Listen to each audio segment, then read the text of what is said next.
Hello everyone and welcome to Vlinko's channel.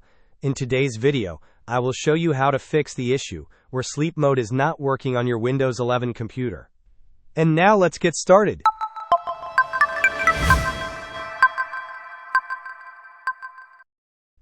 First, let us tackle the power settings. Right-click on the Start button and select Settings from the menu. Navigate to the System tab and then choose Power and Battery. Please allow a moment for this section to load completely. Once it has loaded, expand the list for Screen and Sleep. Here, you will find options for Screen Timeout and Hibernate Timeout. If these are currently set to Never, change them to a different value. This simple adjustment often resolves sleep mode problems. If changing the power settings does not immediately resolve the issue, proceed to Windows Update. Go to the Windows Update page and click on Check for updates in the right pane. Ensuring your operating system is up to date can fix many underlying issues.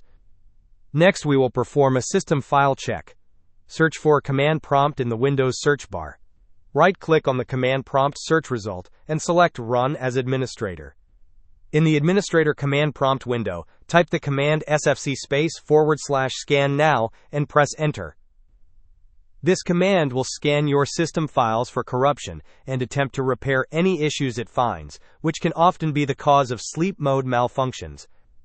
Hope this was helpful. Don't forget to like and subscribe if you enjoyed. As always, thanks for watching and I will see you in the next video.